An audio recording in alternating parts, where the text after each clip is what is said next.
Hey everyone. So this time we're going to be looking at Dr. Jekyll and Mr. Hyde on the Nintendo Entertainment System. Now, there's not really much I can say about this game that hasn't already been said. I do have some positives to say. Granted, they're dwarfed by the negatives of this game, but there are still a few things that are okay with the game. Nothing great, but just okay and average at best, to be honest. The music is kind of creepy at times. The graphics aren't the worst on the NES. They're not great, but they're not terrible. And, you can do some things in it. I mean, if anything, it does make you want to go outside and play after having dealt with this bullshit for, however long that you can stand it. Dr. Jekyll and Mr. Hyde is a really odd game that just for some weird reason decided it was going to punish you for trying to have fun in the game. I mean, all Jekyll is trying to do is get to his frickin' wedding so that, he can get married to whoever he's getting married to in this game. Now, I don't know why that's so hard for him, but apparently everybody in the town is just angry at him for some reason, which makes me think they all already know that he's Hyde, but I don't know because the game doesn't really explain that. He also can't fight back for whatever reason. Unless he's fighting bees, then he can definitely fight back. Aside from that, just nothing. It really makes me think that maybe Jekyll is the one that was doing all the terrible things to people in this game, and Hyde is just some weird persona that exists in a totally different world. And that's kind of, the way I think about it, because Hyde is not interacting with any of the people in the game. He's fighting a bunch of monsters, which I think Jekyll probably should have been doing, since, that would at least make some sense with the game. Maybe having him fight his internal demons or something. It's just really weird. There's just so many more questions I have with this game, like, why are you walking through a graveyard? Why do the cats and dogs want to kill you? Why do the birds want to kill you? How does their crap kill you? Why people are just dropping bombs on the street and nobody seems to care about that. It's just really weird. So while the game is kind of a mess, what I can do is go over the 1931 movie, which does a much better job of actually explaining the plot and telling you what the hell is going on. In the movie, you see Dr. Jekyll turn into Mr. Hyde, and then you slowly have Hyde taking over Jekyll over the course of the movie, where Jekyll just seems to really need to turn into Hyde for whatever reason.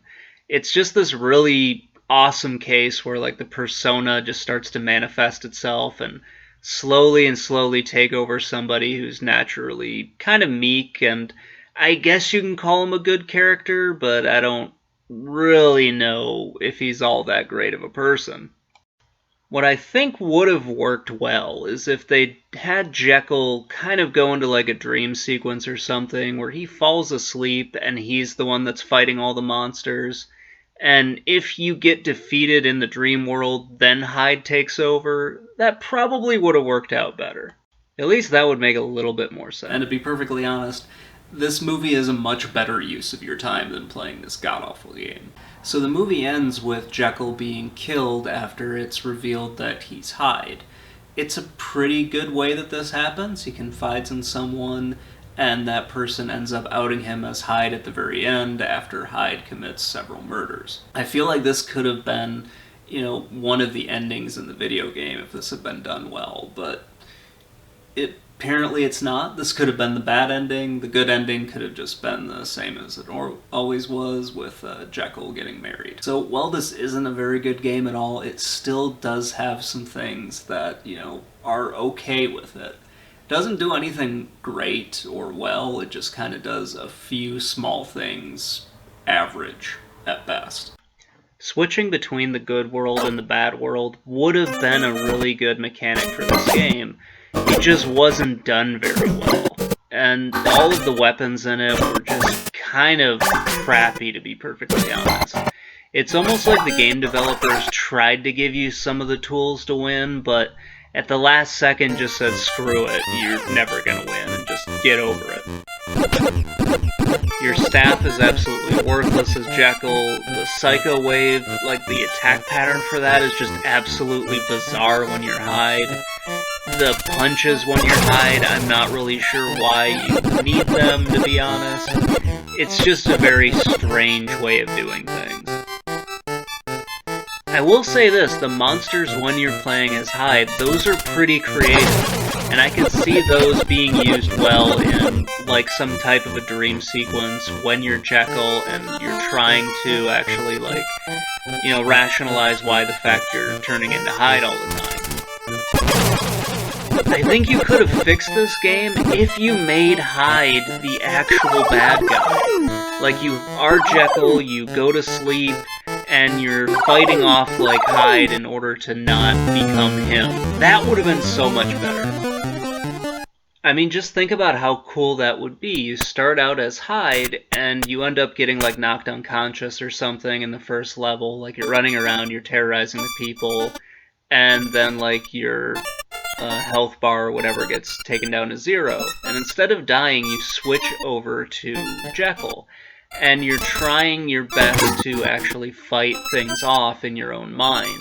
Trying to, like, regain control of your body, that sort of thing. And if you end up dying in your mind as Jekyll, you revert back to Hyde, instead of the way it does it this way, where Jekyll's in the real world and then Hyde's in this weird nightmare dimension. If you switch the characters, I think that would have been a lot better. And also if they made the weapons like actually meaningful, that sort of thing. And then at the very end of this, if you make it through the game as Jekyll, you fight Hyde. And if you make it through as Hyde, you just win or something. So playing through this, I really get the impression that this was supposed to be something else before it got branded as Dr. Jekyll and Mr. Hyde. It has a lot of kind of spooky elements in it. The music can be kind of creepy at times. The switching between, you know, the evil world and the regular world is kind of interesting. There's something there that could have been a good game, but instead it just sucks. So anyway, that's going to wrap it up, guys. I hope you enjoyed this episode. Please let me know what you think in the comments below, and have a good day, everybody.